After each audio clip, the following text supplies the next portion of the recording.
السلام علیکم ورحمۃ اللہ وبرکاتہ۔ نحمده ونصلی علی رسوله الکریم، اما بعد فاعوذ باللہ من الشیطان الرجیم، بسم اللہ الرحمن الرحیم۔ یا ایتها النفس المطمئنہ ارجعی الی ربک راضیۃ مرضیہ فادخلی فی عبادی وادخلی جنتی، صدق اللہ العظیم۔ اللہ رب العزت نے انسان کے اندر جہاں اور طاقتیں رکھی ہیں، وہاں اللہ نے انسان کے اندر ایک نفس کی طاقت رکھی ہے، اور اس نفس سے مراد قرآن مجید میں اللہ نے وہ طاقت مراد لی ہے جس سے انسان خیر اور شر کو چاہتا ہے، اپنے اچھے یا برے کو چاہتا ہے۔ ہم زبان سے کبھی کہتے ہیں آج میرا دل کر رہا ہے نماز پڑھنے کو، آج میرا دل کر رہا ہے کہ آج میں روزہ رکھ لوں، آج میرا قرآن پڑھنے کو دل کر رہا ہے، آج میرا فلاں بھائی کی فلاں بہن کی مدد کرنے کو دل کر رہا ہے، آج میرا یوں کھانے کو دل کر رہا ہے۔ یہ انسان کا نفس ہے جو انسان کے لیے خیر بھی چاہتا ہے، شر بھی چاہتا ہے، اور اللہ نے یہ اختیار انسان کو دیا ہوا ہے، مکمل اختیار دیا ہے، چاہے یہ انسان اچھا چاہے چاہے برا چاہے۔ اور یہ انسان، یہ اللہ نے پوری کائنات میں سے صرف اور صرف دو مخلوق ایسی ہیں جن کو اللہ نے پورا اختیار دیا ہے، چاہے وہ خیر کا کام کریں چاہے وہ اچھا کام کریں۔ خیر کا کام یعنی اچھے کام، جن کاموں کا اللہ اور اس کے رسول صلی اللہ علیہ وسلم نے حکم دیا ہے، اجازت دی ہے، اسے خیر کا کام کہتے ہیں، اچھا کام کہتے ہیں۔ جس کام سے اللہ اور اس کے رسول صلی اللہ علیہ وسلم نے منع کیا ہے، اس کام کو برا کام کہتے ہیں، اسے گناہ کا کام کہتے ہیں، اسے شر کہتے ہیں۔ اور اللہ نے انسان کو اور ایک جنات کو، پوری کائنات میں سے ہزارہا قسم کی مخلوق ہیں، اللہ نے صرف دو مخلوق کو اختیار دیا ہے، چاہے تو میری بات مانو چاہے نہ مانو۔ یہ اختیار فرشتوں کے پاس بھی نہیں ہے، فرشتے گناہ کر ہی نہیں سکتے، وہ اللہ کی نافرمانی کر ہی نہیں سکتے۔ فرشتے تو ایک نورانی مخلوق ہیں جن کو اللہ نے اپنی عبادت کے لیے پیدا کیا، اپنی بات ماننے کے لیے پیدا کیا، نہ ماننے کا سوال ہی نہیں۔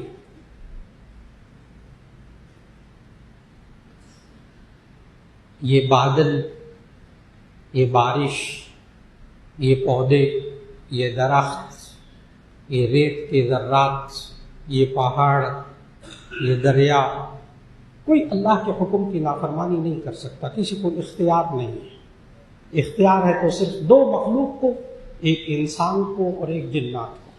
ما خلقت الجن والانس الا لیعبدون۔ اور اللہ نے کتنا کھل کر اختیار دیا ہے اس انسان کو اور جنات کو۔ جنات کو بھی اختیار ہے، چاہے اللہ کی بات مانے چاہے نہ مانے، مانیں گے جنت، نہیں مانیں گے جہنم۔ ابلیس جنات میں سے تھا، شیطان جنات میں سے ہے،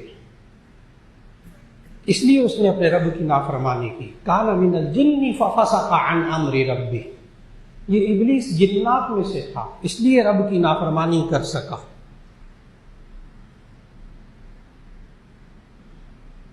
اور اللہ نے اتنا کھل کر قرآن مجید کے اندر اختیار دیا ہے انسان کو اور جنات کو، فمن شاء فلیؤمن ومن شاء فلیکفر۔ جو چاہے ایمان لائے، جو چاہے کفر کرے، کھلا اختیار ہے۔ آگے فوراً فرمایا اِنَّا اعْتَدْنَا لِلظَّالِمِينَ نَارًا، کہ جو ظلم کرنے والے ہیں ان کے لیے جہنم کی آگ تیار کر رکھی ہوئی ہے۔ کفر اختیار کرو گے جہنم تیار ہے، اللہ کی بات مانو گے، ایمان لاؤ گے، جنت تیار ہے۔ لیکن اختیار پورا ہے، اتنا کھل کر اللہ نے اختیار دیا ہے۔ اور جن باتوں میں انسان بے بس ہو جاتا ہے وہاں اللہ پکڑ ہی نہیں کرتا، جہاں اختیار نہیں ہوتا وہاں اللہ پکڑ نہیں کرتا۔ جیسے انسان کے ذہن میں خود بخود برے خیالات آ جائیں تو انسان ان کو روک نہیں سکتا، بے بس ہو گیا، اب اس پر کوئی پکڑ نہیں ہے، کوئی گناہ نہیں ہے، خیالات کا خود بخود آ جانا کوئی گناہ کی بات نہیں، اس پر پکڑ نہیں ہوتی۔ اور یہ انسان بے بس ہو جائے تو اللہ نے سورہ بقرہ کے آخری رکوع میں یہ کہا لا یکلف اللہ نفسا الا وسعها، اللہ تعالیٰ بندے کو اس کی طاقت کے مطابق پابند کرتا ہے، اگر بندہ اس کی طاقت نہیں رکھتا اللہ پکڑ بھی نہیں کرتا۔ پکڑ ہے اختیار پر۔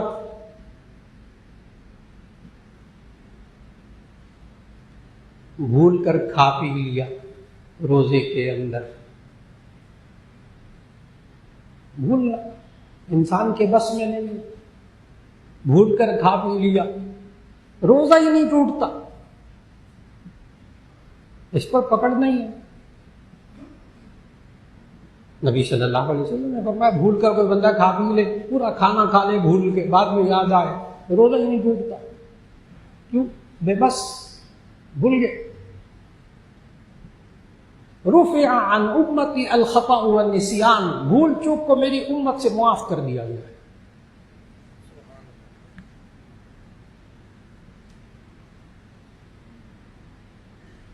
ہاں غفلت پر پکڑ ہے، غفلت پر پکڑ ہے، سستی پر پکڑ ہے۔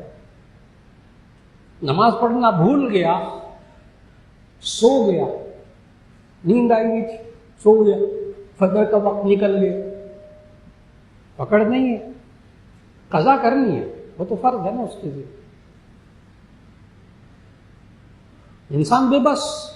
میں اس چیز کو بہت واضح کرنا چاہ رہا ہوں کہ جہاں انسان بے بس ہو جائے اس کے ذمے گناہ نہیں لکھا جاتا، اس کے ذمے پکڑ نہیں ہوتی، اور جہاں انسان کے بس میں ہو وہاں اگر وہ خیر کرے گا تو اس کی جنت، اللہ کی نعمتیں، ثواب، اور جہاں اختیار ہے انسان کو وہاں شر کا کام کرے گا تو اس پر پکڑ ہے۔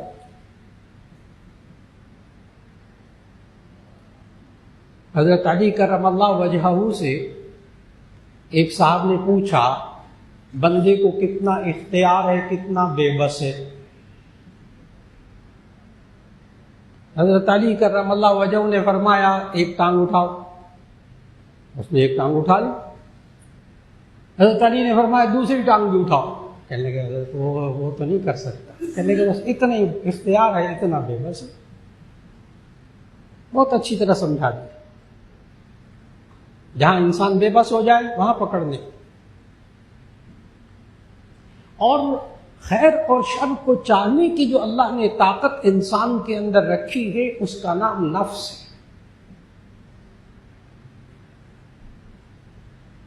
اور اس نفس کی اللہ نے قرآن مجید میں 3 قسمیں بتائی ہیں، اور ذہن میں رکھیے گا اللہ خالق ہے اس نفس کا، اس انسان کا بھی خالق ہے، اور یہ جو انسان کو اختیار دیا ہے خیر اور شر کو چاہنے کا، اس کا بھی اللہ خالق ہے۔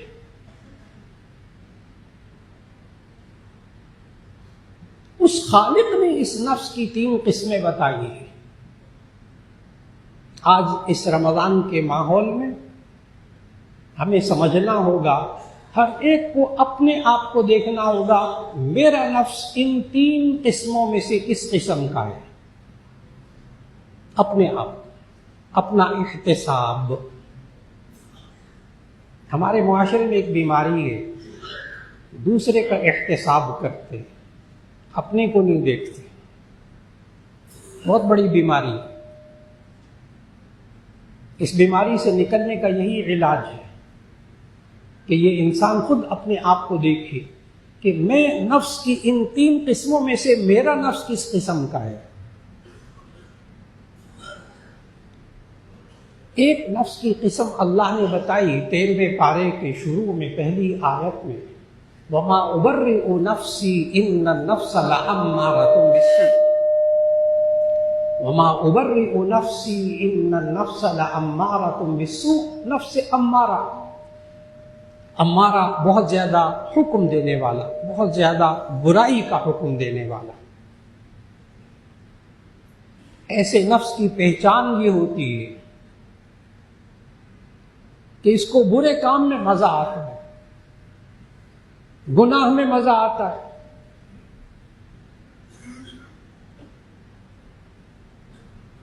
دوسرے کو دکھ میں دیکھ کر مزہ آتا ہے،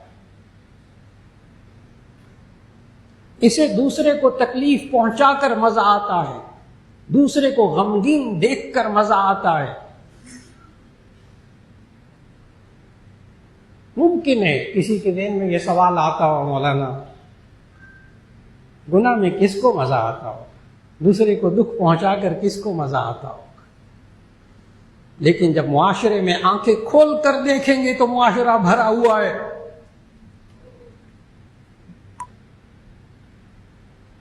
گھروں کے اندر چھوٹی چھوٹی مثالیں عرض کرنے لگا،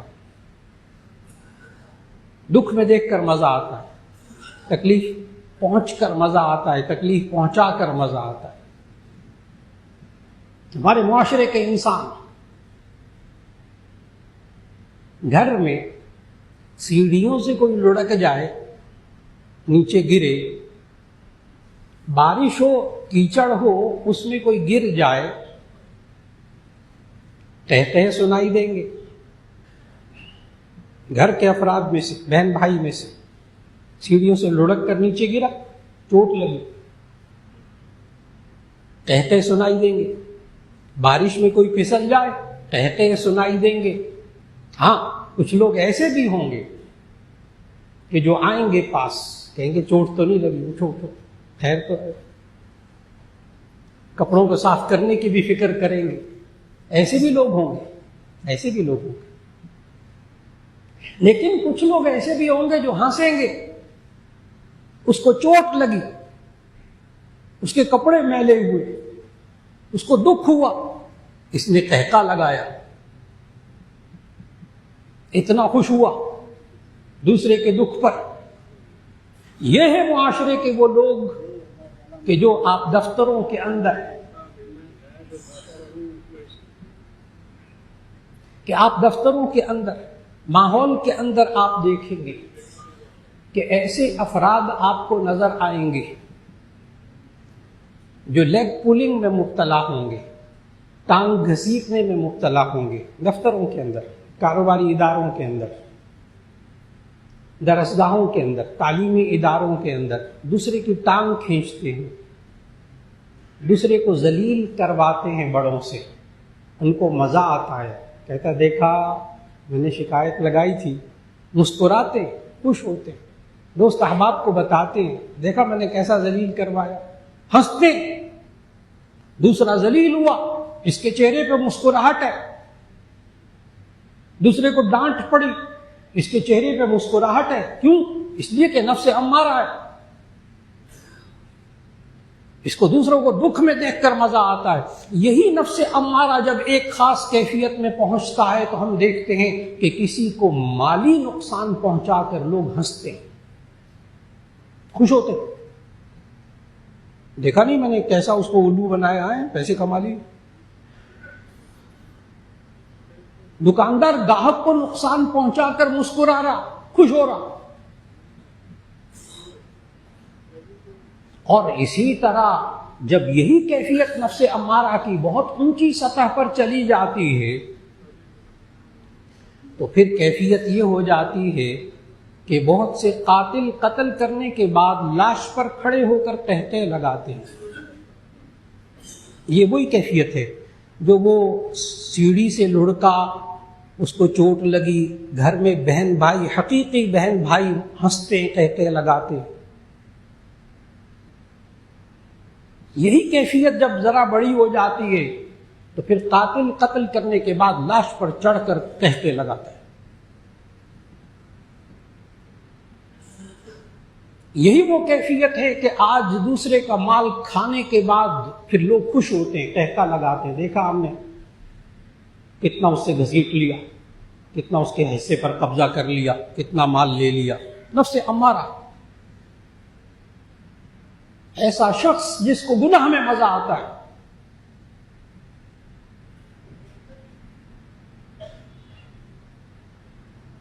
حضرت مولانا اشرف علی تھانوی رحمہ اللہ نے تو یہاں تک کھل کر لکھ دیا کہ اگر گناہ میں مزہ نہ ہوتا تو کون بے وقوف گناہ کرتا؟ کوئی احمق ہی ہوتا گناہ کرتا۔ ایک طرف عذاب ہو رہا ہے، دوسری طرف کوئی فائدہ بھی نہیں۔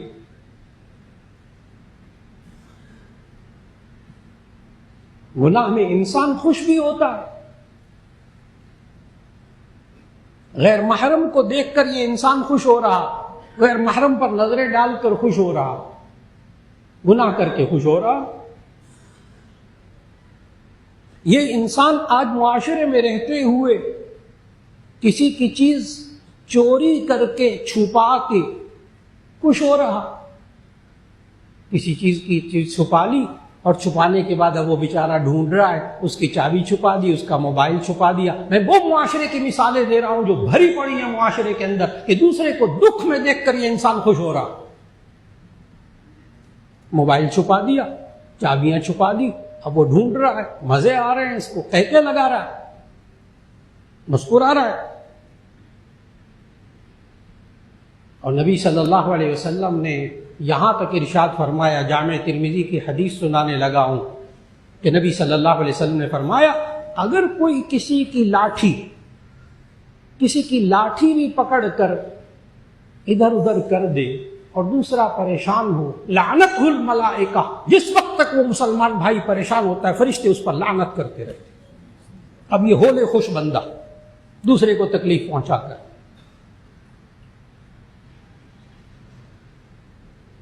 سوچئے گا دوسرے مسلمان بھائی کو تکلیف پہنچا کر خوش ہونے والا، اس پر اس وقت تک فرشتہ لعنت کر رہا ہے، یعنی اللہ کی رحمت بہت دور ہو گئی اس سے۔ آج ہمارے یہاں عام ہے، گھروں کے اندر ہاتھ میں چھری پکڑی ہوتی ہے، کوئی نوکیلی چیز پکڑی ہوتی ہے، کوئی قینچی ہوتی ہے، یوں کرتے اشارہ کرتے ہیں چپ ہونے کے لیے۔ عام نوکیلی چیز، کوئی چھری وغیرہ، قینچی وغیرہ گھروں کے اندر ایک دوسرے کو یوں کر کے کرتے ہیں، وہ ذرا پیچھے ہٹتا ہے، ڈرتا ہے، ہنستا ہے، اگلے کو خوف زدہ کر کے تکلیف پہنچا کر خوش ہوا۔ پھر جامع ترمذی کی حدیث سنانے لگا ہوں، نبی صلی اللہ علیہ وسلم نے فرمایا، دیکھیے دین کیا ہے،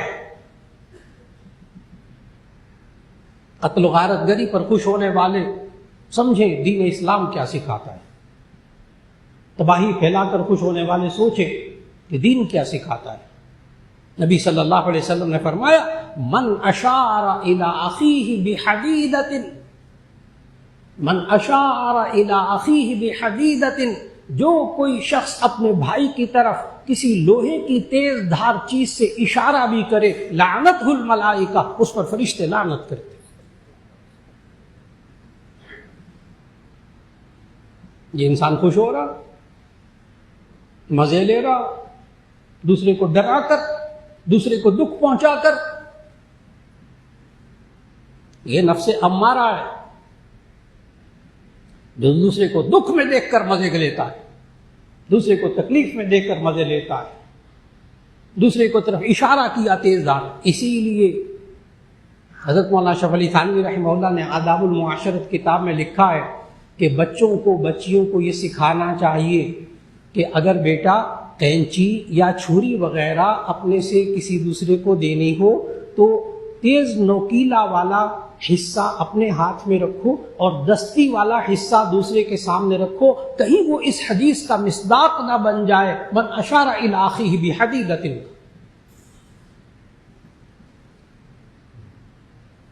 بچے کوئی چیز دینے لگے تو کینچی دے، تو کینچی کا جو تیز رخ ہے، چھری کا جو تیز رخ ہے، وہ دوسرے کی طرف نہیں ہونا چاہیے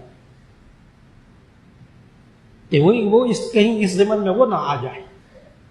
کتنا حساس ہے دین۔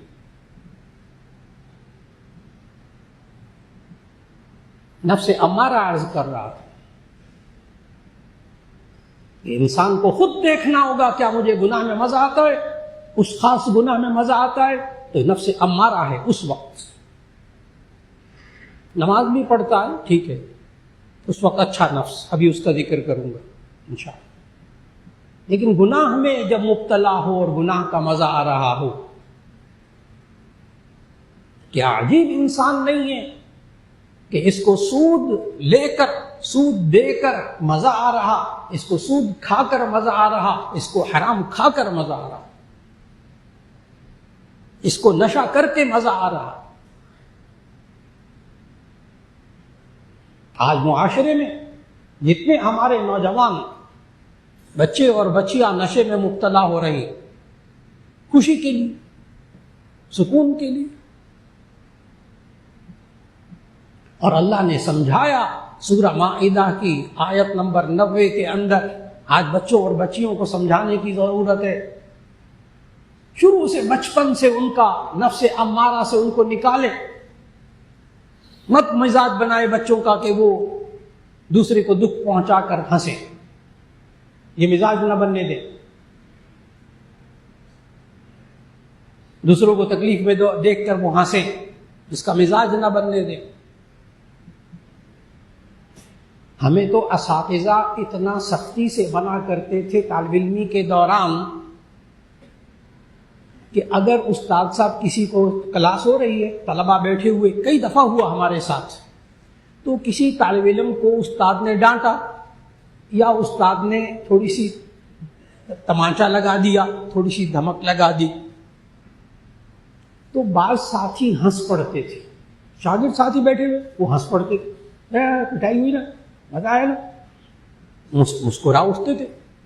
فوراً ہمارے استاد ٹوکتے تھے اور کہتے تھے من ضحک ضحک، جو ہنستا ہے اس پر ہنسا جاتا ہے، جو ہنستا ہے اس پر ہنسا جاتا ہے۔ آج تم دوسرے کو تکلیف میں دیکھ کر ہنس رہے ہو، کل تم تکلیف میں مبتلا ہوگے، دوسرے ہنسیں گے۔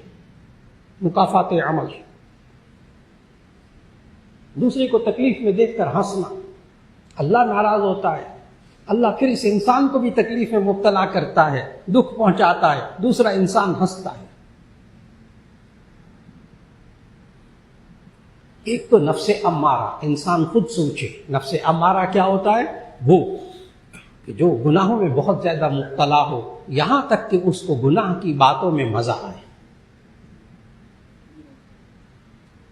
سوچنا ہوگا اس مومن کو روزہ رکھنے میں مزہ آتا ہے یا روزہ نہ رکھنے میں مزہ آتا ہے، سوچنا ہوگا اس مومن کو نماز پڑھنے میں مزہ آتا ہے، نماز چھوڑنے میں مزہ آتا ہے، سوچنا ہوگا اس کو حلال کھا کے مزہ آتا ہے یا حرام کھا کے مزہ آتا ہے۔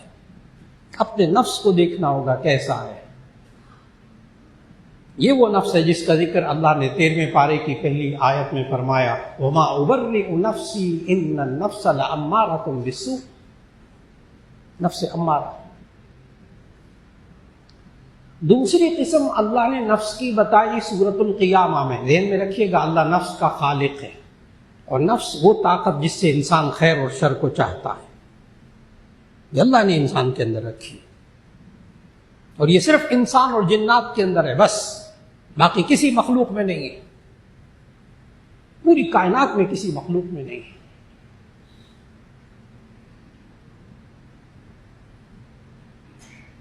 دوسری قسم سورۃ القیامہ کی دوسری آیت میں اللہ نے بتائی، لا اقسم بیوم القیامہ ولا اقسم بالنفس اللوامہ، نفس لوامہ، ملامت کرنے والا نفس۔ آپ خود ہی سمجھ جائیں گے میرے بیان سے کہ کون سا سب سے اچھا، کون سا درمیانہ، کون سا بہت ہی برا۔ ایک دم سمجھ جائیں گے انشاءاللہ. ایک ایک بندہ نفس لوامہ، ملامت کرنے والا نفس، یعنی جو اچھے کام بھی کرتا ہے لیکن کبھی برا کام ہو جاتا ہے تو اپنے آپ کو ملامت کرتا ہے. نہیں، یہ میں نے دوسرے کو گالی دے دی، دوسرے کو تکلیف پہنچا دی، دوسرے کو برا بھلا کہہ دیا، یہ میں نے حرام کمایا، نہیں بہت بہت برا کیا میں نے، یا اللہ معاف فرما دے. اچھے کام بھی کرتا ہے لیکن کبھی کبھی نفس کو ملامت بھی کرتا ہے اگر برا کام ہو جاتا ہے. آپ خود سمجھ گئے کہ یہ نفس امارہ سے قدر غنیمت، قدر غنیمت.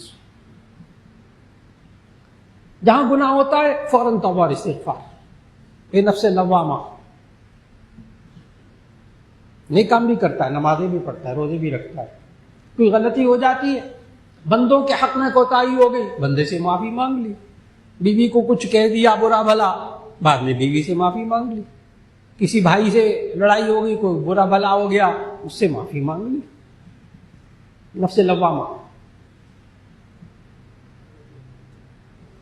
تیسری قسم اللہ نے بتائی نفس مطمئنہ، اور یہ سورۃ الفجر کی آخری آیات میں سے ہے. یہ کمال کا نفس، یا ایتھا النفس المطمئنہ ارجعی الی ربک راضیۃ مرضیہ فادخلی فی عبادی وادخلی جنتی. اللہ ہر ایک کو نفس مطمئنہ عطا فرماتا ہے. اللہ اس نفس کو خطاب کر کے کیا کہتا ہے؟ یا ایتھا النفس المطمئنہ، اے اطمینان والے نفس. یا ایتھا النفس المطمئنہ ارجعی الی ربک راضیۃ مرضیہ، تو لوٹ جا اپنے رب کی طرف اس حال میں کہ یہ تیرا نفس اس اللہ سے راضی اور وہ اللہ اس سے راضی. فادخلی فی عبادی وادخلی جنتی، تو میرے بندوں میں داخل ہو جا، تو جنت میں داخل ہو جا. نفس مطمئنہ، اطمینان والا نفس، وہ نفس جس کو نیکی میں مزہ آئے، جس کو اچھے کاموں میں مزہ آئے، جس کو دوسروں کی مدد کرنے میں مزہ آئے.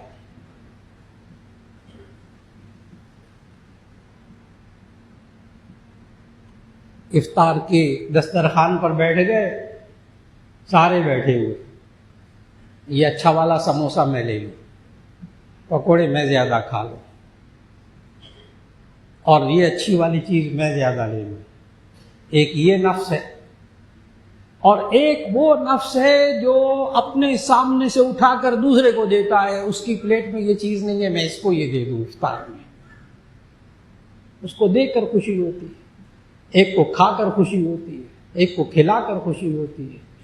نفس کو دیکھنا ہوگا کیسا ہے. جسے نیک کاموں میں مزہ آئے. اور الحمدللہ ابھی اندھیرا نہیں چھایا، ابھی گھروں میں نفس مطمئنہ والے بھی ہیں. یہ ہمارے گھروں میں ہماری مائیں نفس مطمئنہ والی ہے نا، خود بھوکا رہ لیں گی، خود پیاسا رہ لیں گی، خود ہو جائے گا، میرا بچہ کھا لے، شوہر کھا لے، اس کا پیٹ بھر جائے، اچھی بوٹیاں یہ کھا لے، اچھی چیزیں یہ کھا لے، میں کھا لوں گی جو بچا ہوا ہوگا. مائیں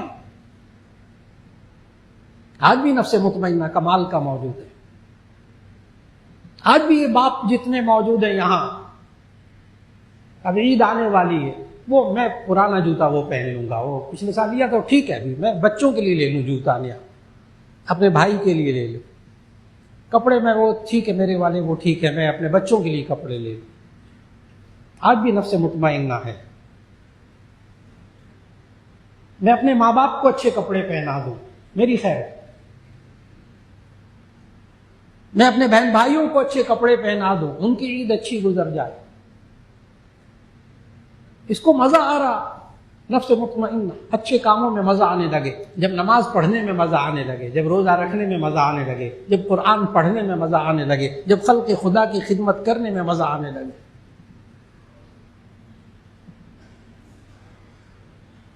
یا ایتھا النفس المطمئنہ. اب آپ فوراً سمجھ گئے ان تین قسموں میں سے. بڑی آسان پہچان کہ انسان یہ سوچے خود اپنے بارے میں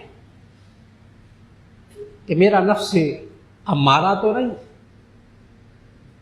نفس لوامہ تو نہیں، وہ بھی غنیمت. اور سب سے بہتر کوشش ہو نفس مطمئنہ تک جانے کی. اب سوال یہ ہے کہ ہم کیسے، اب بڑی اہم باتیں، ہم کیسے اپنے نفس امارہ کو نکال کر کم از کم لوامہ میں لائیں، اور لوامہ میں سے نکال کر وہ ملامت کرنے والے نفس کی کیٹیگری میں سے اٹھا کر ہم اسے نفس مطمئنہ میں کیسے لائیں؟ اس کے لیے صرف ایک کام کرنا ہوگا، اپنی عادتوں کو بدلنا ہوگا، اپنی نفس کی تربیت کرنی ہوگی، اپنی نفس کی تربیت کرنی ہوگی۔ یہ نفس امارہ سے نکل کر لوامہ میں سے نکل کر مطمئنہ میں آ جائے، اس کی تربیت اللہ روزے کے اندر کر رہا۔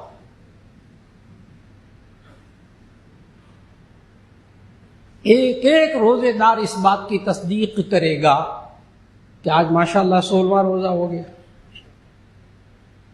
شروع کے روزے ذرا مشکل تھے، حالانکہ باوجود اس کے کہ ٹھنڈ تھی شروع کے روزوں میں۔ آج کل ماشاءاللہ گرمی شروع ہو گئی تھوڑی تھوڑی، ابھی بھی موسم بہت بہتر، لیکن آج کل کے روزے آسان ہیں گرمی ہونے کے باوجود۔ شروع کے ایک ہفتہ ذرا مشکل تھا، کیوں؟ 11 مہینے سے کھانے پینے کی عادت پڑی ہوئی تھی، اور جب چند دن نہ کھانے کی عادت پڑ گئی تو آج کل کے روزے آسان ہو گئے الحمدللہ۔ اور اب یہ آہستہ آہستہ آخری روزے تک پہنچیں گے انشاءاللہ۔ پھر عید کے دن بڑا مشکل گزرے گا، عید کا دن جب کھانے کی چیز سامنے آئے گی روزہ، پھر ایک دم خیال آئے گا نہیں آج تو عید کا دن ہے، کھا لو۔ عید کے دن کھانا مشکل ہو جائے گا، کیوں؟ نہ کھانے کی عادت پڑ گئی۔ نفس مطمئنہ وہ نفس کے جسے گناہ نہ کرنے کی عادت پڑ جائے، اس کے لیے گناہ کرنا مشکل ہو جائے۔ اللہ تربیت کر رہا روزے کے اندر کہ یہ انسان، اس کے اندر ایمانی قوت موجود ہے۔ کوئی شخص یہ نہیں کہہ سکتا میں بے بس ہوں، مولانا آپ کو نہیں پتا میرے حالات، میرا معاشرہ، میرا گھرانہ، میرا خاندان مجھے گناہ پہ مجبور کرتا ہے، میں بڑا بے بس ہوں۔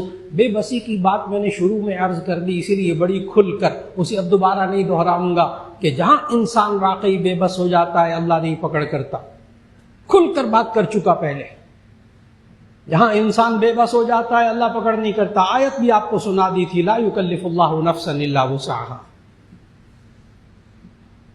جو انسان کے اختیار میں نہیں ہوتا اللہ اس پر پکڑ نہیں کرتا۔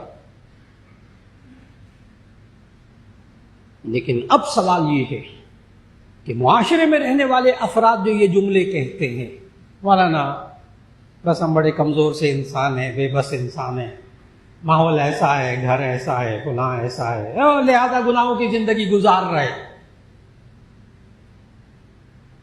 ایسا شخص روزہ رکھ لے اور بند کمرے کے اندر اس کو کھانے پینے کی، اس وقت بھوک پیاس کا وقت ہے، جمعے کا دن ہے، اب جمعے کے بعد اگر موقع مل جائے نا کسی کو بند کمرے میں، روزے دار کو پانی بھی اچھا ٹھنڈا پھل بھی مل جائے، بند کمرے کے اندر بھی ان کھانے پینے کو، حلال کھانے پینے کی طرف نگاہ نہیں اٹھائے گا۔ کیوں؟ باہر نکلے تو پوچھ تو لیں اس سے، اللہ کے بندے تجھے الگ تنہائی میں موقع ملا تھا، کھا پی لیتا۔ وہ آگے سے کہے کہ نہیں میں نے آج روزہ رکھا ہوا، سیدھا سا جواب۔ پتہ ہے کیا کہا اس نے؟ میں نے روزہ رکھا ہوا۔ یہ کیا کہا ہے اس نے یہ کہا ہے کہ میں نے اللہ سے وعدہ کیا ہے، اے اللہ میں نے نیت کی ہے میں صبح سے لے کے شام تک، سحری سے لے کے افطار تک کھاؤں گا نہیں پیوں گا نہیں، بس اتنی سی بات ہے۔ کوئی اس پر بندوق لے کے نہیں کھڑا ہوا، کوئی اسلحہ لے کے نہیں کھڑا ہوا، کھائے گا تو یہ ہو جائے گا۔ مکمل اختیار ہے اس کو بند کمرے کے اندر کھانے کا یا نہ کھانے کا۔ اس بند کمرے کے اندر صرف اس کی نیت، اس کا ارادہ، اس کی قوت ایمانی، اس نے اس کو حلال کھانے سے بند کمرے کے اندر روکا۔ اللہ رمضان میں تربیت کر رہا اس انسان کی جو کہتا ہے، بہانے بناتا ہے، میرا ماحول ایسا، میرا معاشرہ ایسا، میرا گھر ایسا، میرے فلاں ایسے، اس لیے مجھ سے گناہ ہو رہے۔ اللہ نے کہا دیکھ بند کمرے کے اندر جس ایمانی قوت نے تجھے حلال کھانے سے 1 مہینے روکے رکھا، وہی ایمانی قوت باقی 11 مہینے میں حرام کھانے سے روک سکتی ہے۔ یہ مومن یہ نہیں کہہ سکتا میرے اندر ایمانی قوت نہیں ہے، کلمہ پڑھنے کے بعد اس کے اندر ایمانی قوت موجود ہے۔ اللہ تربیت کر رہا ہے نفس کی۔ روزے کے اندر نفس کی تربیت ہو رہی، اور یہ تربیت ہمیں باقی 11 مہینے میں بھی کرنی ہوگی۔ کیا کہ اپنے آپ کو جس طرح اس 1 مہینے کے اندر ایمانی قوت سے حلال کھانے پینے سے روکے رکھا، اور جس طرح یہ ایمانی قوت اس سے جو زندگی گزارنے کے لیے ضروری چیزیں تھیں اس سے بھی یہ انسان بچا رہا، تو جو غیر ضروری چیزیں اس سے کیوں نہیں بچ سکے گا؟ گناہ انسان کی زندگی کا حصہ تو نہیں ہے، ضروریات زندگی میں سے تو نہیں ہے، کھانا پینا تو ضروریات زندگی میں سے۔ تو یہ نفس امارہ کو نفس لوامہ سے کیسے لائے گا؟ نمبر 1، عادات کو بدل کر، عادات میں تبدیلی لا کر گناہ کو چھوڑے گی۔ بہت اچھی طرح یاد رکھے، بہت سے لوگ پوچھتے ہیں ہم اپنے بچوں کے اندر اچھی عادتیں کیسے ڈالیں، بری عادتوں سے کیسے جان چھڑائیں؟ اس کے 2 طریقے۔ کسی بھی بری عادت سے انسان جان چھڑانا چاہتا ہے تو اس کے 2 طریقے، بہت آسان۔ عادت کس کو کہتے ہیں؟ ماہر نفسیات لکھتے ہیں عادت کہتے ہیں انسان کوئی کام بار بار کرے یہاں تک کہ اس کے لیے وہ کام آسانی سے ہونے لگے، اس کو عادت کہتے ہیں۔ اس لیے نمبر 1، جو بندہ گناہوں کو چھوڑنا چاہتا ہے، آسان سی بات ہے، نہ کرے، بات ختم ہو گئی۔ نہ کرنے کی عادت ڈال لے، تھوڑا تھوڑا وقفہ بڑھا دے۔ پہلے روزانہ گناہ ہوتا تھا، پھر وقفے سے ہونے لگا، پھر وہ ذرا وقفہ بڑھنے لگا۔ نمبر 1، عادت کو چھوڑنا کیسے ہوتا ہے؟ نہ کرے۔ کسی اچھے کام کی عادت ڈالنی ہے تو کرنا شروع کر دے، اس میں کیا مشکل کیا ہے؟ کیسے چھوڑے گا؟ قوت ایمانی، ارادہ، نیت، میں یہ نہیں کروں گا، آج میں جھوٹ نہیں بولوں گا، آج میں گالی نہیں دوں گا، آج میں دوسرے کا حرام مال نہیں کھاؤں گا۔ نیت، ارادہ گناہوں کو چھوڑنے کے لیے نمبر 1، نہ کرنے کی عادت ڈالو۔ اور نیک کاموں کی عادت ڈالنے کا کیا طریقہ؟ کرنا شروع کر دے۔ نیک کام کرے بار بار، عادت پڑ جائے گی۔ نمبر 2، جب گناہ کو چھوڑنا چاہے، نفس امارہ ہے یا نفس لوامہ ہے، جب گناہ کو چھوڑنا چاہے تو ایسی صورت میں جب گناہ ہو جائے فوراً توبہ اور استغفار کرے۔ جب گناہ ہو جائے فوراً توبہ اور استغفار کرے۔ بہت سے لوگ پوچھتے ہیں یہ توبہ استغفار کرنے سے کیا ہوتا ہے؟ بہت سے حضرات جاتے ہیں بزرگوں کے پاس اور جا کر کہتے ہیں حضرت میرا کاروبار ایسا ہو گیا، حضرت یوں ہو گیا، حضرت ملکی حالات یوں ہو گئے، حضرت بین الاقوامی حالات یوں ہو گئے، حضرت یوں ہو گیا۔ وہ بڑے حضرات کیا کہتے ہیں آگے سے؟ بس آپ سب ساتھیوں کو تلقین کریں کہ یہ توبہ اور استغفار شروع کر دیں کثرت سے۔ باہر نکل کر نا، یہ پڑھے لکھے لوگ ان بزرگوں کے پاس سے باہر نکلتے، باہر نکل کر کہتے ہیں دیکھو یہ بس ہے ان کا، بس توبہ اور استغفار کرو، آگے کچھ نہیں کرنا۔ مذاق اڑاتے ہیں لوگ توبہ اور استغفار کا۔ جب بزرگ توبہ اور استغفار سکھاتے ہیں، باہر نکل کر کہتے ہیں بس توبہ اور استغفار ان بزرگوں کے پاس جائیے۔ اللہ کے بندے، یہ بندہ توبہ اور استغفار کو سمجھا ہی نہیں، یہ سمجھا ہی نہیں کہ گھر کے حالات کو بدلنا ہے تو توبہ اور استغفار، کاروبار کے حالات کو ٹھیک کرنا ہے تو توبہ اور استغفار، اپنے خاندان کے حالات کو ٹھیک کرنا ہے توبہ اور استغفار، اپنے بچے اور بچیوں کے گھروں کو تباہ ہونے سے بچانا ہے تو توبہ اور استغفار۔ کیا ہے کیا توبہ اور استغفار؟ استغفار مغفرت طلب کرنا، اللہ سے معافی طلب کرنا، اے اللہ مجھ سے یہ غلطی ہو گئی، آئندہ نہیں کروں گا، یہ توبہ ہے۔ ایک ہے استغفار، ایک ہے توبہ، دو چیزیں الگ الگ، یہ دونوں کو مل کر ایک سیٹ بنتا ہے۔ استغفار مغفرت طلب کرنا، معافی مانگنا، اے اللہ مجھ سے غلطی ہو گئی مجھے معاف فرما دے، یہ ہے استغفار۔ چونکہ یہ عشرہ مغفرت کا جاری ہے، یہ عشرہ مغفرت کا ہے، اور اس میں ہم نے سمجھنا ہے کہ کس طرح نفس امارہ سے نکل کر نفس لوامہ سے نکل کر نفس مطمئنہ میں یہ انسان اپنے آپ کو کیسے بہتر کرے۔ استغفار معافی مانگنا، اے اللہ مجھ سے گناہ ہو گیا مجھے معاف فرما دے۔ اور توبہ اس کا مطلب ہے، لفظی مطلب ہے رجوع کرنا، واپس آنا، پلٹ آنا، اے اللہ آئندہ نہیں کروں گا، یہ ہے توبہ۔ اے اللہ مجھے معاف فرما دے، یہ ہے استغفار۔ اے اللہ میں آئندہ نہیں کروں گا، یہ ہے توبہ۔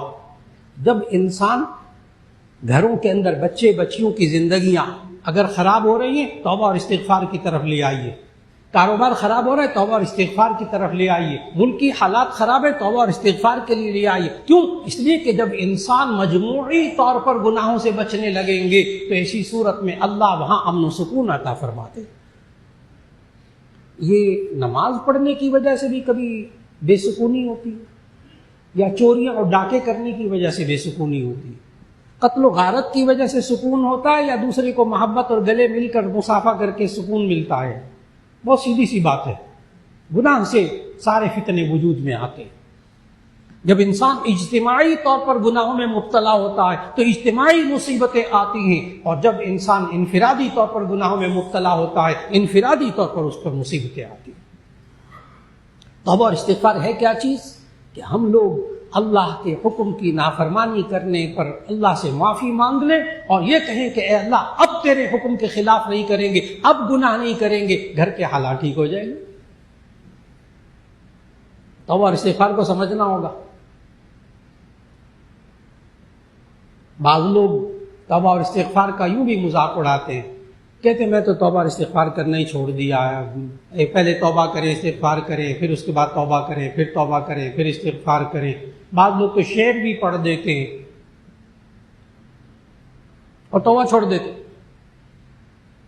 شعر پڑھتے ہیں توبہ کی پھر توبہ کی پھر توبہ کر کے توبہ توڑ دی، تیری اس توبہ پہ توبہ توبہ توبہ کہہ اٹھی۔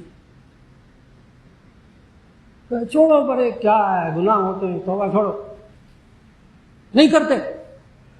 بہت بڑی غلطی۔ جو لوگ یہ سمجھتے ہیں کہ ہم سے گناہ ہوتے ہیں، والا بار بار گناہ ہوتے ہیں، کیا فائدہ توبہ اور استغفار کا، ہم نے نہیں کرتے توبہ اور استغفار۔ ان لوگوں کو بڑے غور سے ایک بات سمجھنی ہوگی کہ انسان، بڑے غور سے جواب دے رہا ہوں، یہ بڑی گرہ ہے جو توبہ اور استغفار کی طرف آج نہیں آنے دے رہی زیادہ گناہ کرنے والوں کو۔ حالانکہ زیادہ گناہ کرنے والوں کو بھی توبہ اور استغفار کی طرف پورا رہنا چاہیے۔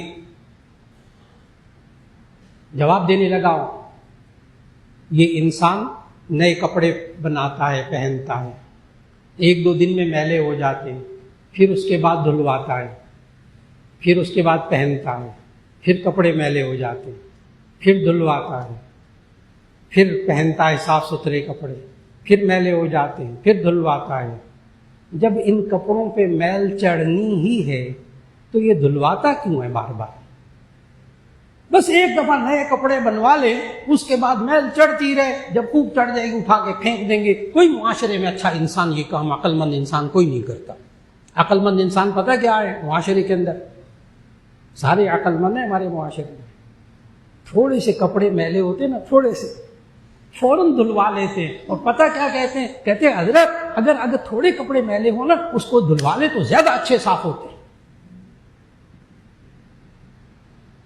پتہ ہے کہ کپڑے میلے ہونے ہیں، پھر دھلواتا ہے، پھر پہنتا ہے، پھر پہنتا ہے، پتہ ہے میلے ہونے ہیں، پھر اس کے بعد پہنتا ہے، پھر دھلواتا ہے۔ یہ مثال میں نے اپنے پاس سے نہیں دی،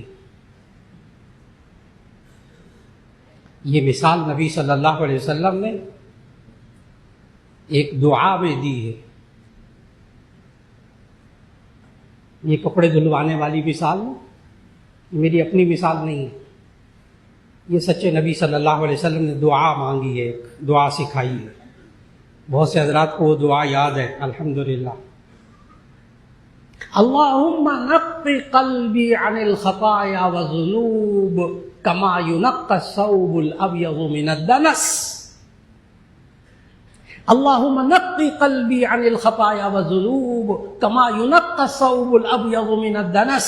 اے اللہ میرے دل کو گناہوں سے ایسے پاک کر دے جیسے سفید کپڑا میل کچیل سے پاک ہو جاتا ہے دھونے کے بعد۔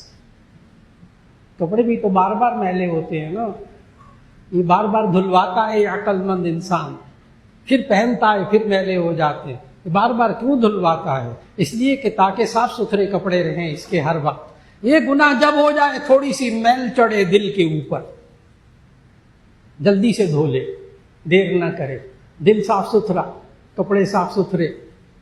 اور یہ جو میں نے میل کچیل کی بات کی ہے یہ بھی نبی صلی اللہ علیہ وسلم نے سکھائی جامع ترمذی کی حدیث کے اندر، جس سے سمجھنا ہوگا اگر کوئی انسان کسی گناہ کا عادی ہو، کوئی انسان کسی گناہ کا عادی ہو اور اس سے گناہ ہو رہے ہوں اور وہ توبہ اور استغفار کی طرف نہ آ رہا ہو، کیا ضرورت ہر وقت اللہ سے معافی مانگتا رہتا ہوں، پھر گناہ ہوتے ہیں پھر معافی مانگتا رہتا ہوں. جو انسان توبہ اور استغفار نہ کرے گناہوں کے بعد، وہ انسان غور سے سنے اس حدیث کو. نبی صلی اللہ علیہ وسلم نے فرمایا جامع ترمذی کی حدیث، جب بندے سے گناہ ہوتا ہے تو اس کے دل کے اوپر نقطۃ سودا، ایک کالا داغ پڑ جاتا ہے. جب انسان گناہ کرتا ہے اس کے دل پر ایک داغ پڑ جاتا ہے، سچے نبی صلی اللہ علیہ وسلم نے فرمایا. پھر آگے فرمایا جب انسان توبہ اور استغفار کرتا ہے وہ داغ صاف ہو جاتا ہے، دل پھر صاف ستھرا. توبہ اور استغفار کے بعد کیا ہوتا ہے؟ پھر دل صاف ستھرا. اور اگر توبہ اور استغفار نہ کرے تو نبی صلی اللہ علیہ وسلم نے اس کا انجام بتایا ہے اسی حدیث میں کہ اگر کوئی انسان گناہ کرے تو اس کے دل پر ایک سیاہ داغ پڑ جاتا ہے، اور اگر وہ توبہ کرتا ہے وہ داغ دھل جاتا ہے، اور اگر یہ توبہ نہ کرے تو داغ پڑتے پڑتے وہ دل سیاہ ہو جاتا ہے، پھر اس انسان کو توبہ کی توفیق نہیں ہوتی. دل کالا ہو گیا گناہوں کی وجہ سے، سیاہ ہو گیا، سارا ہی کالا ہو گیا، سارا سوٹ ہی تباہ ہو گیا، نہیں دھلوایا بار بار. توبہ اور استغفار سے ہوتا کیا ہے؟ اور پھر آج کھل کر اتنے بڑے اکابر شیوخ موجود ہیں، ان کی موجودگی میں عرض کر رہا ہوں، غور سے سنیے گا کہ اللہ سے اپنے گناہوں کی معافی مانگنے کے بعد کبھی ذہن میں نہ لائیے گا، کبھی ذہن میں نہ لائیے گا پتہ نہیں اللہ نے معاف کیا کہ نہیں کیا. اس لیے کہ یہ الگ گناہ ہے. اللہ کے بارے میں بدگمانی کرنا.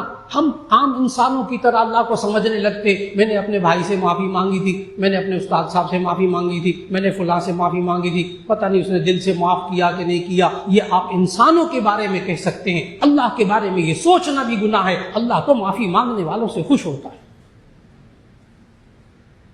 زیادہ سے زیادہ توبہ اور استغفار کریں، اللہ خوش ہوتا ہے، اللہ ناراض نہیں ہوتا. گناہ کرنے سے ناراض ہوتا ہے، توبہ اور استغفار کرنے سے پھر راضی ہو جاتا ہے. اور یہ لمحات انسان حاصل کرنا چاہے تو اعتکاف کی صورت میں. اعتکاف کو اعتکاف کہتے اس لیے ہیں، وَيَعْتَكِفُ عَنِ الذُّنُوبِ کہ انسان کو گناہوں سے بچا لیتا ہے. عادتیں بدلنے کا بہترین طریقہ اعتکاف، گناہوں سے بچ کر رہتا ہے. مسجد میں مرد حضرات اعتکاف کرے، خواتین گھروں میں اعتکاف کرے. اعتکاف سنت مؤکدہ علی الکفایہ، یعنی پورے علاقے میں سے مسجد کے اندر، کسی مسجد کے اندر کوئی بھی اعتکاف نہ کرے، سارے علاقے والے گناہ وگار ہوں گے. لیکن اگر چند لوگ بیٹھ جائیں تو ساروں کے ذمے سے وہ ساقط ہو جاتی ہے ذمہ داری. گھروں میں خواتین اعتکاف میں بیٹھی، اس کے مسائل سیکھ لیں. مرد مسجدوں کے اندر اعتکاف کی کوشش کرے، عادات بدلیں گی. اور اللہ رب العزت ہمیں اس مغفرت کے عشرے میں کوشش بھرپور کرے، خوب توبہ اور استغفار. مغفرت کا عشرہ ایسا گزرے کہ انسان اپنے سارے گناہوں کی معافی مانگ چکا ہو. اللہ رب العزت ہمیں ان کلمات سے توبہ اور استغفار کی توفیق عطا فرمائے جو نبی کریم صلی اللہ علیہ وسلم نے سکھائے. استغفر اللہ الذی لا الہ الا هو الحی القیوم واتوب الیہ. استغفر اللہ ربی من کل ذنب واتوب الیہ. خالی استغفر اللہ کہہ لے، اردو میں کہہ لے بندہ، اے اللہ مجھے گناہ معاف فرما دے، آئندہ نہیں کروں گا. دعا فرما لیجیے گا. الحمدللہ رب العالمین. اللهم صل على سيدنا ومولانا محمد وعلى آل سيدنا ومولانا محمد وبارك وسلم. ربنا آتنا في الدنيا حسنة وفي الآخرة حسنة وقنا عذاب النار. استغفر الله ربي من كل ذنب وأتوب إليه.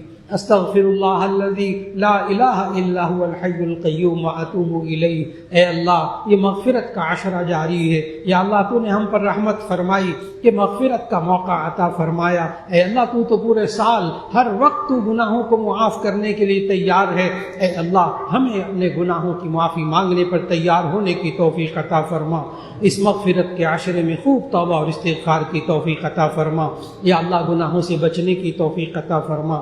یا اللہ جیسے رمضان میں نفس کی تربیت کی ہے، اے اللہ اس تربیت کو ساری زندگی جاری رکھنے کی توفیق عطا فرما۔ یا اللہ ہمیں ایسا اچھا نفس عطا فرما دے جس کو نیک کاموں میں مزہ آتا ہو، اچھے کاموں میں مزہ آتا ہو، دوسرے انسان کی خدمت کر کے مزہ آتا ہو، دوسرے انسان کو سکھ پہنچا کر آرام پہنچا کر مزہ آتا ہو۔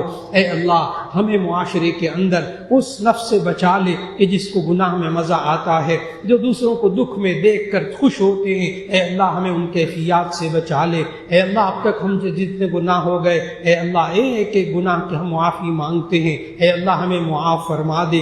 یا اللہ ہمارے گناہوں کی شامت ہے کہ ملک میں پوری امت میں سکون ختم ہوا، اے اللہ پوری امت میں سکون عطا فرما دے، عافیت عطا فرما دے۔ یا اللہ مسلمان جہاں کہیں اس وقت ظلم کی چکی میں پس رہے ہیں، غیب سے ان کی مدد فرما دے۔ اے اللہ مسلمانوں کی غیب سے مدد فرما دے، اور یا اللہ اس ملک پاکستان میں خصوصاً امن و امان عطا فرما دے۔ ہماری افواج پاکستان جو اپنی جانوں کی قربانیاں دے کر اس ملک میں امن قائم کرنے کی کوشش کر رہی ہیں، اے اللہ ان کو کامیابی عطا فرما دے۔ یا اللہ مسلمان ملکوں کو آپس میں لڑنے سے بچا لے، آپس میں اختلاف سے بچا لے، آپس میں یا اللہ ایک دوسرے کو نقصان پہنچانے سے بچا لے۔ یا اللہ ہمیں تو ایسا اچھا انسان بنا دے کہ ہمیں ہمارے ہاتھوں سے ہماری زبان سے کسی کو تکلیف نہ پہنچے۔ اے اللہ ہمیں دوسرے کی جان مال عزت و آبرو کا احترام کرنے والا بنا دے۔ اے اللہ ہمیں امن و سکون قائم کرنے والا انسان بنا دے، فتنہ و فساد پھیلانے والے سے بچا لے۔ اے اللہ جتنے بیمار ہیں سب کو شفا عطا فرما دے، جو پریشان حال ہیں ان کی پریشانیوں کو دور فرما دے، جو کاروباری پریشانی گھریلو پریشانیوں میں ہیں اے اللہ سب کی پریشانیوں کو دور فرما دے۔ یا اللہ قبولیت دعا کا وقت ہے، جمعے کا دن ہے، یا اللہ کسی کو محروم نہ فرما، جو دل میں دعائیں ہیں اے اللہ ایک ایک دعا کو قبول فرما۔ ربنا تقبل منا انك انت السميع العليم وتب علينا انك انت التواب الرحيم، وصلى الله تعالى على خير خلقه محمد وآله واصحابه اجمعين برحمتك يا ارحم الراحمين۔